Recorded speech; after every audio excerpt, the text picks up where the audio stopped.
back to Room 237, and as I wrap up the Italian horror and Giallo marathon with the last few films, I now come to the 1996 Giallo inspired, I don't really know, film Fatal Frames, which I think might also be a German co-production because many of the posters and even DVD covers has I think it's the German title of Fotogrammi Mortali, and I guess in some places this is called Suspiria 2000, which one makes sense because of what this movie's trying to be, but also very distressing because Suspiria is not a Giallo. So many people keep calling it that, and it's not.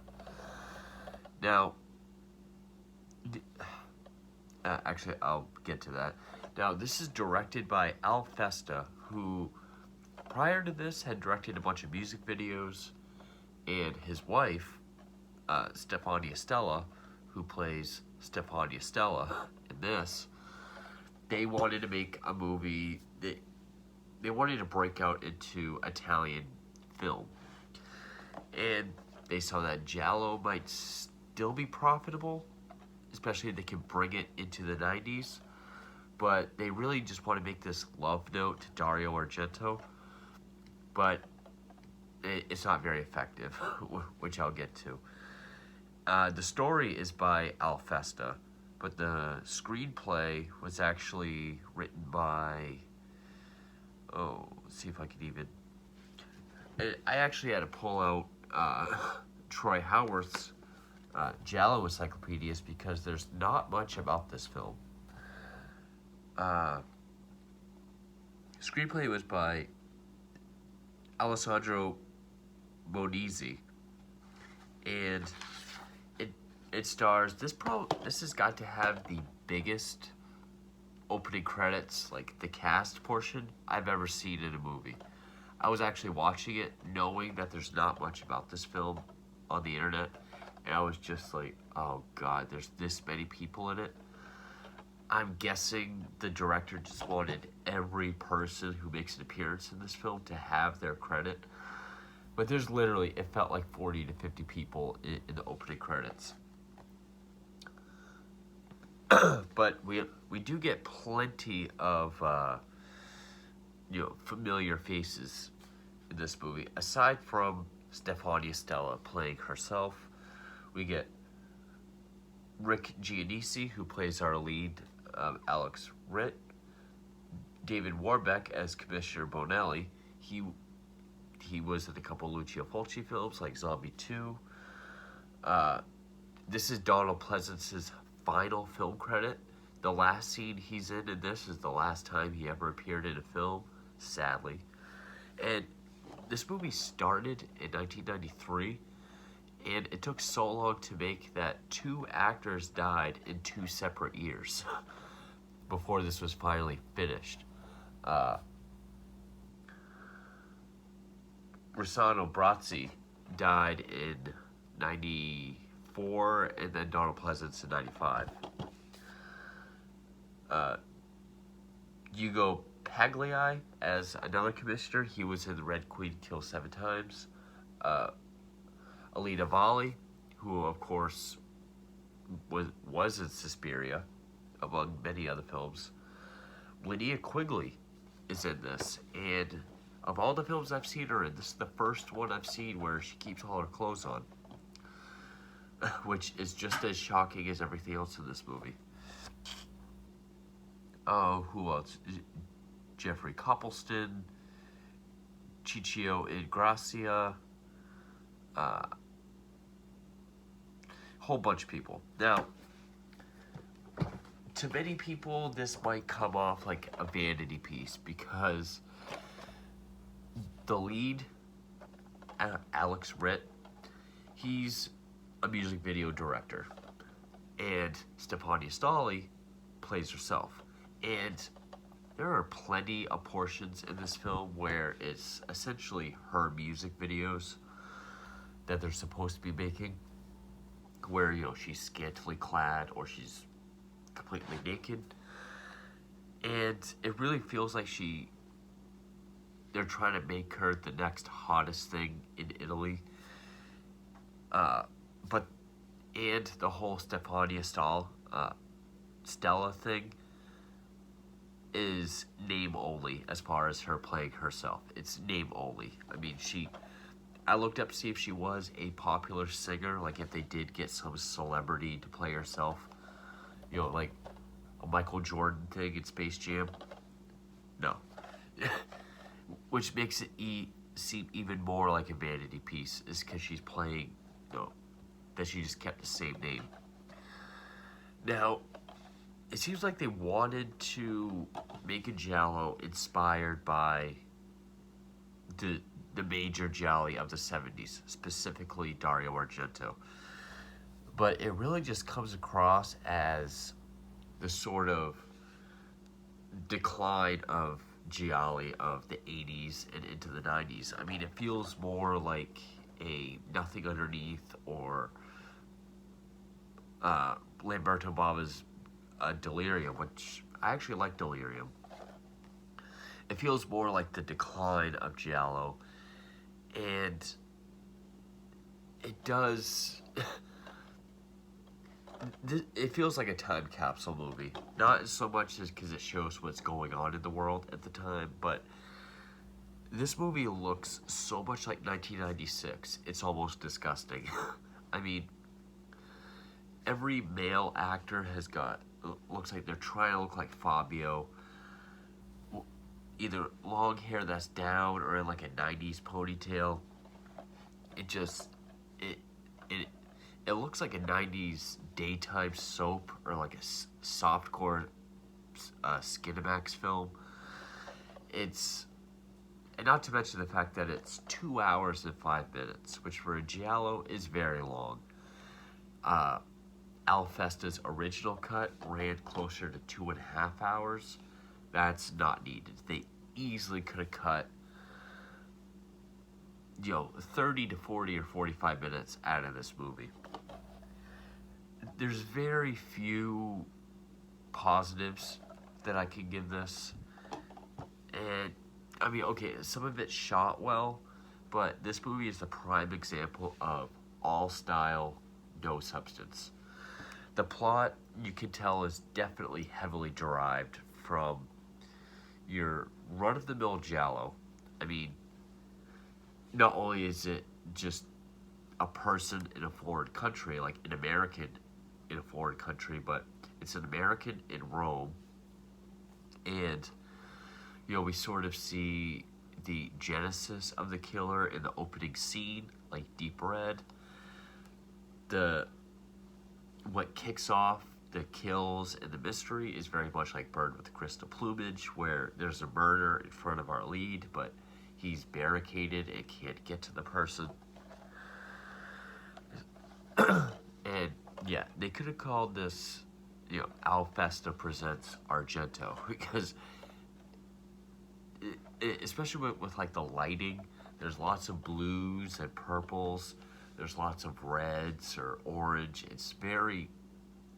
It almost makes it dreamlike and otherworldly. Sometimes it looked cool. Most of the times it was actually very distracting.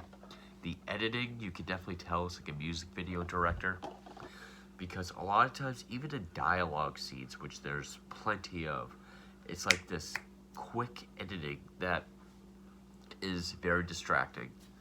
I mean, you have a scene where there's just two people sitting across from each other, talking to each other, and it'll cut to, like, this faraway shot of them, and then it'll just cut back to them. Very distracting. The kills are also kind of distracting, because it keeps cutting back to Alex, the lead, which kind of takes away the impact of the kill. Like, it's trying to go for this Argento, this very cinematic, big, artistic, but yet bloody, graphic kill scene. But then it's, no pun intended, severed.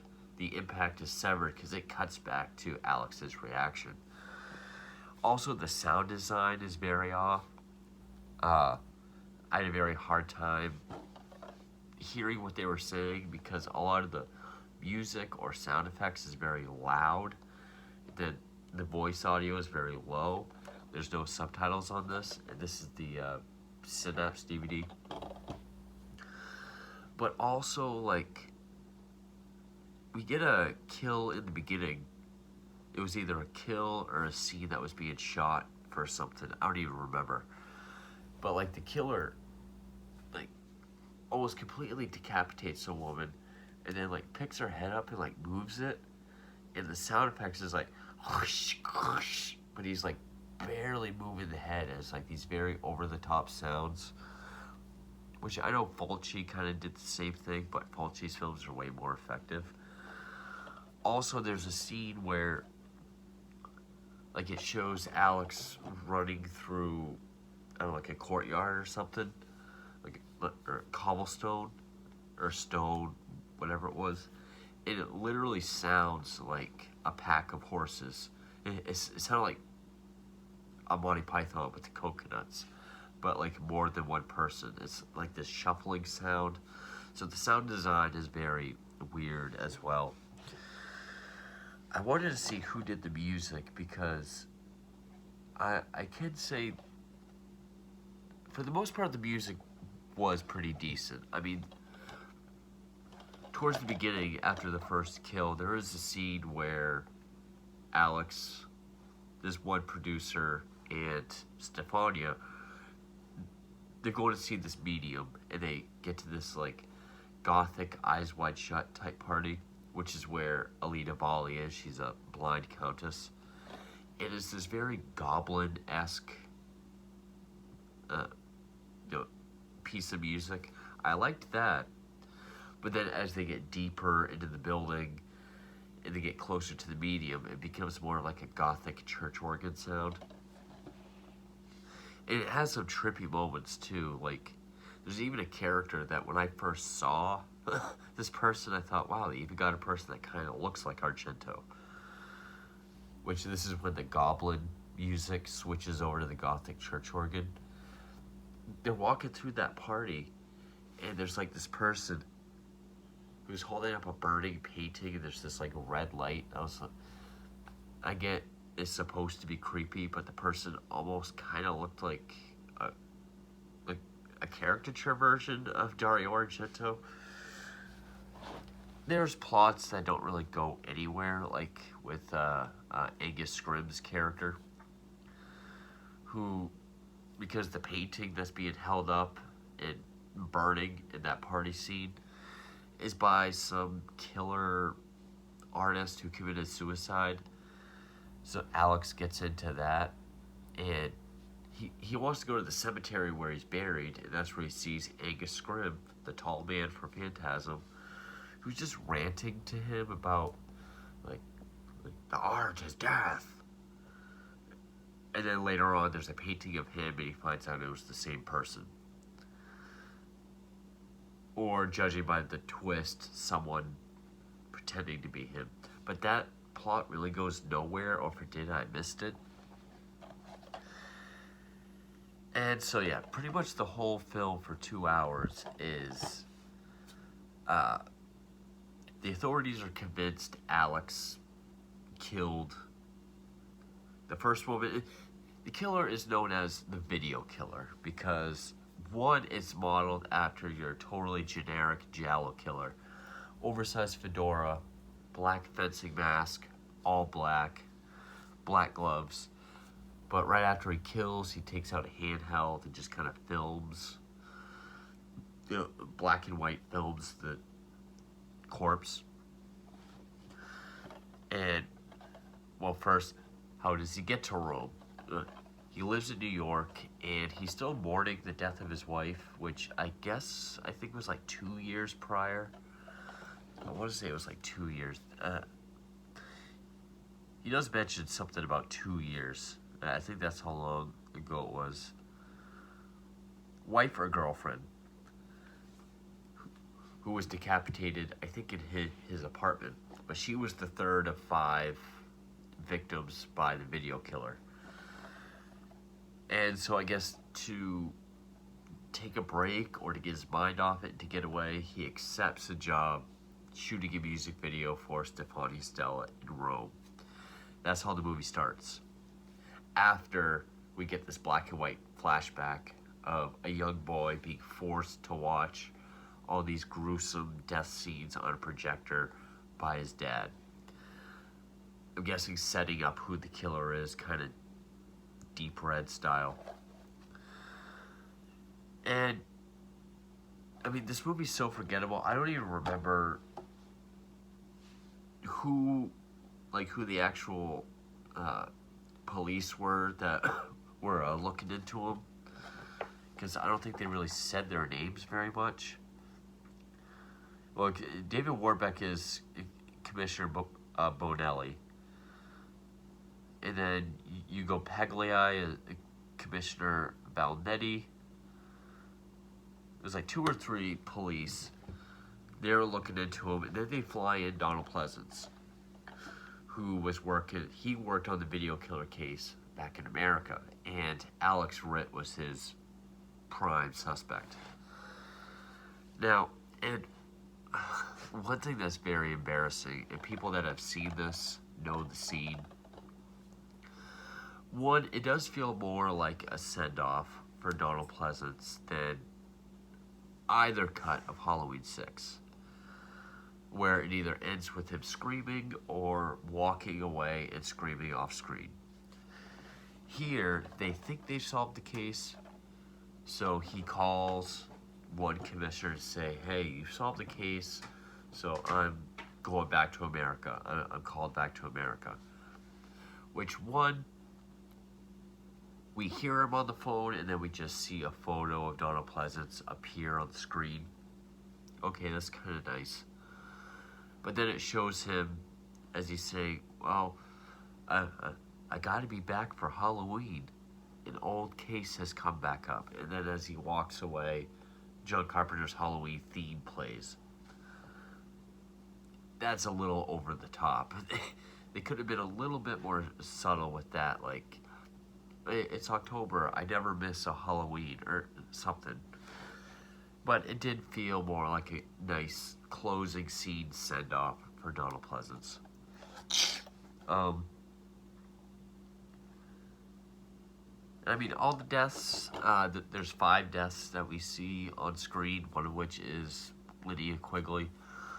One's off screen, but we see the head is left. That's the 3rd victim. Yeah. I mean, this movie does drag. It really does drag. The only thing that kind of keeps your attention is, one, how it looks. And it's not to say it looks great, but it's obvious that it's someone trying to emulate Argento. Some of the acting and writing is one of the biggest issues with this movie. Especially the character of Alex has some very bad lines, and the actor does not do a good job at delivering them. It's very basic dialogue, and whatever dialogue is somewhat interesting, you have an actor just chewing the scenery like crazy. Like, you either have the guy playing Alex Ritt, who is just deadpan through the whole film, or you have the main officer that's looking into him, who is like, oh, you just think it. Like, he's so over the top all the time. And I will say, the twist, not with who the killer was, but how it ended, I guess, like how they were able to get the killer to come out and confess, was interesting. Okay, that was something that I don't think we've seen before, so that was interesting. Just, unfortunately, it had to be in Fatal Frames. And I don't want to sit here and go through 2 hours of plot, so I'm not going to go by every plot point, but yeah, you do get a red herring, but then very quickly they say, "Oh no, that wasn't the guy. We shot an innocent person." And like one clue they have to go by was there's a, because all the videos are sent to the police. There's one where something, like they think it's a car, passes by, so it casts a light, it casts a shadow of the killer. So they look at the shadow, and obviously someone with long hair, which is everyone in this movie. And then there's the father of a victim who keeps showing up to talk to the main officer, who's always overly cryptic. He's like, Alex Ritt is the killer. So you're saying he's guilty? No, I'm not saying he's guilty. I'm just saying he did it. So you think he's the killer? Well, he killed my daughter, but who knows about... he always cuts what he says in half and then, like, makes it sound like a question. And... like, there were scenes I wanted to talk about, but then actually coming on to make the video, I had already forgotten. Like, this movie's very forgettable. And it does have this feeling of, you know, a dying breed of, like, a genre, but also just the state of where Italian cinema was. Like, if Giallo was a film series, this would feel like a very high, like 6th or 7th, beating a dead horse, desperate sequel. And I mean, I can't fault Festa and Stella for what they were trying to do, because I mean, on paper, you know, making a Giallo done in the style of Argento and having someone like a music video director helmet, because I mean, music video director, they're used to shooting all kinds of crazy stuff. That's not always, doesn't make perfect narrative sense. But what you got was just kind of a mess, and all they really did was add a bunch of colors to every scene, have a few nice goblin pieces of music, have some good bloody kills, but then all of that just happens to be messed up in the process. So yeah, this might be in my top 10 for worst Gialli. I know it has this fan base. I know by and large, this is one Giallo fans are not really the biggest fan of, but it does have its devoted fan base. There are people that do love this movie, but I can't not recommend this enough. I mean, they already cut like 20 to 30 minutes out of it. They could have cut more, and like, when this movie isn't just people talking about the murders, because that's another thing about the kills that just kind of makes it not that effective, was it's always the same characters talking about the murders or whatever, and the victims seem very random. Like, the one that seemed to be the biggest character was probably Lydia Quigley's character. And it really did just seem like a vanity project for Stefania Stella, because there's probably 3 or 4 big long scenes where it's just her music video scenes that really stop and bog the film down. There's also a very long sex scene between her and Alex. But yeah, the intentions are there, but it's overshadowed by all its shortcomings, unfortunately. Because this could have been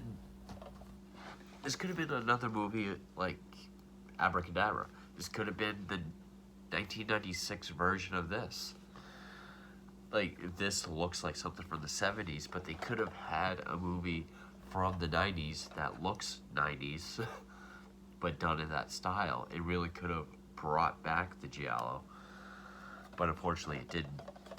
So I guess with that, I'll get into spoilers. So again, this is not one that I can recommend. This is my 89th Giallo review. And again, I don't...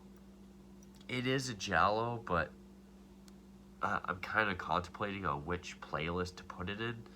Because even though it is still a Giallo, it's mostly a tribute or homage film. So, I mean, do I put it in that playlist as well? Is it a straightforward Giallo, or is it a tribute film? Like, is it a bad version of Bird with Crystal Plumage in those films, or is it another one of these? I don't know, but either way, I can't recommend it. Again, probably in my bottom 10.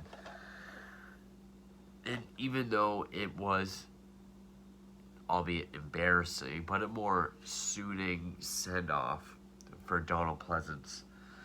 I mean, this and Halloween 6 are not very complimenting films for Donald Pleasance for the final year he appeared in films, which was a year after he died.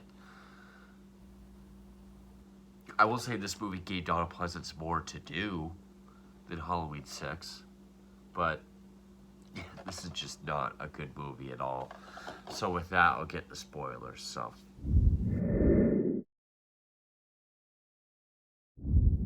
I'm going to try to go through this kind of quick, but at one point, and actually I think it's by accident, they think it's the producer that got Alex to come out to Rome. It's because of his hair. You know, he puts his hair in a ponytail and the way he's holding the camera. The one commissioner, I think it was David Warbeck's character, sees the shadow, swears it's him, puts his gun up, but then another officer behind him shoots him, but he lives. Or it says he might live. Then at the very end we see that he does. But that's a moment that's kind of the final straw for Alex. Like, he says he's gonna go do some final editing, wrap up the video, and head back to America. But he ends up back at the studio where he sees this, the whole puppet master looking thing. Goes to tackle it. It's a mannequin. The killer is there. And it's Stefania. There's a bit of a scuffle. And then off screen, the father of one of the video killer's victims, who swears it's Alex, they have another meeting where he's being all like, no, I'm not saying he's guilty, but he's not innocent. Oh, I think he's the video killers, but of course he didn't kill. You know, he's just being backwards and everything he's saying. And then he says, it's, we're ready for the third act, with the curtain closes on this drama. And that's when the main investigator's like, curtains act. It's chewing the scenery like it's a rough piece of gum. And eventually, so then Stefania gets the upper hand on Alex. He's down on his knees. And she's like, well, maybe you can explain to them that you're not the killer. And all the girls that we've seen killed throughout the film in Rome, come out of the shadows. And it already sets up that we can kind of, which actually, now that I think about it, when they go to see the medium and they do their little seance, and this one girl, the first girl, comes out calling Alex a murderer, which that set piece looks a lot like the original cover for Demons 2. But maybe that was just as set up. I don't know. But, like, not a real apparition, even though we see her disappear. I don't know. But, so yeah, they come up, they all do their Frankenstein monster walk, calling him a murderer. And one thing that was interesting, that I said before, that I don't think we've seen before, is it'll show the girl that's killed, like Lydia Quigley, it'll be blue lighting. and then their head, they'll like morph into someone else. It'll be red lighting, which is someone from the American spree of the video killer. So that's when you find out all the murders were setups. They weren't real. And all those women are still alive. They just have special effects.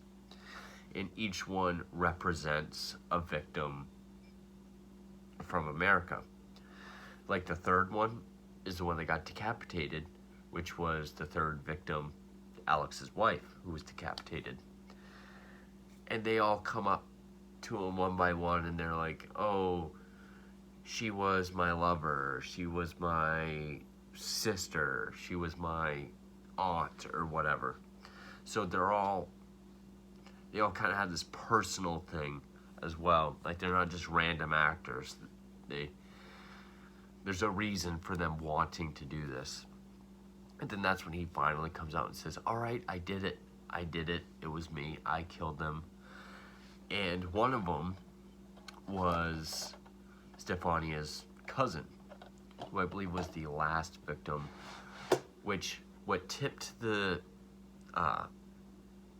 lead investigator off was he saw a photo of Stefania and the cousin. They had done some commercial together, and that's when he kind of puts it all together. So then they all show up just as he's confessing, and then the one victim's father like stops him and be like, you want a confession? Here it is.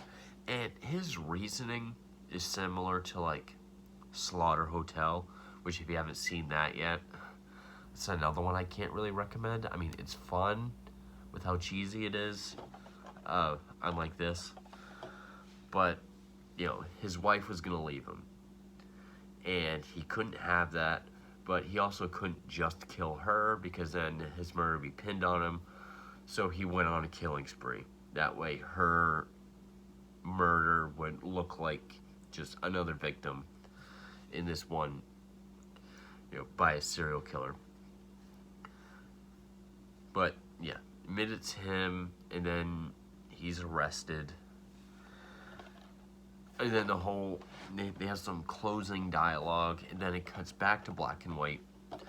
Oh yeah, because as he's being taken away, he's yelling up at the sky like, Papa, don't hurt me, Papa. Which cuts back to the flashback from the beginning of the film, where the boy's being held and forced to watch all these gruesome scenes. Then it's over, so the dad kind of takes him away. They shut the door. Then the kid sneaks back in, plays it again, but now he's laughing at the screen.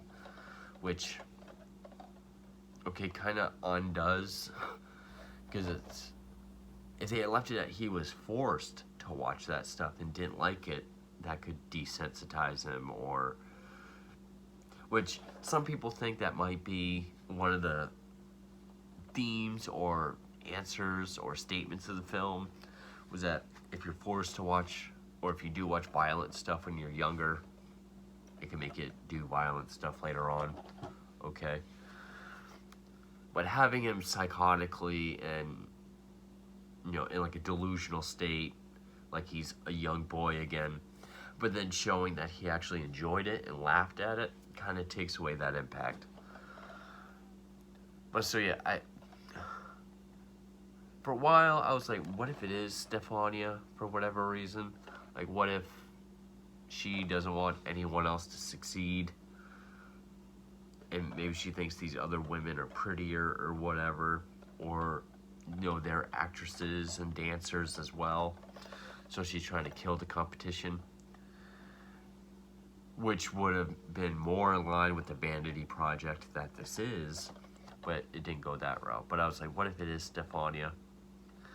And then I kept thinking about the opening scene. I was like, okay, it's this kid whose dad is apparently a filmmaker or whatever. He has a projector, being forced to watch this stuff. And now Alex, our lead, is a director. It's like, how is this going to tie in? I was thinking, well, he's not the killer of these, you know, he's of these women because he's watching it happen. But then they fix that because those murders were never real. They were reenactments of the American kills. Oh yeah, this whole scene reminds me. There is a cool dream sequence that Alex has when he's walking through Rome. And side note, this movie does do a good job with this location. Some Giallo do a good job, some it's just incidental where they're filming. But they go to a lot of locations of Rome and show off a lot of the locations. So that's a plus as well. Like, he's walking around, it's like this very blue Argento lighting. But then he sees a tripod with the camera, and then it goes red. It's by a fountain, then he's attacked by the killer. When he removes the fencing mask, it's Stefania with these sort of snake eyes. So, okay, that's kind of a cool scene. But, yeah. Not a strong film. It had strong intentions. There is effort put in there, like they are trying to make this look. Oh, and also there's a lot of fog, which I don't think Rome is known for fog, but you know, it does feel like they're trying more to emulate the colorful, vibrant look of an Argento film rather than with strong story. And I know that happens a lot with Giallo, where it is style over substance a lot of the times, but this one is just, the ratio of style and substance is just, it's actually its own detriment. And it did come across as just more of a, look how hot and beautiful my wife is. Don't you want to see her more in future things? Isn't she the new sex symbol? Just kind of camouflaged in a tribute film. But yeah, I wasn't a fan of Fatal Frames. I know some people like it, but yeah, this is a bottom 10 for me for sure. But, so yeah, now the only Giallo I have is The Designated Victim. I was able to find The Embalmer, aka Monster of Florence, from 65 for like $6, so I'll be picking that up. I will be getting the new Vinegar Syndrome release of Nothing Underneath and Too Beautiful to Die. So I'll have those to do.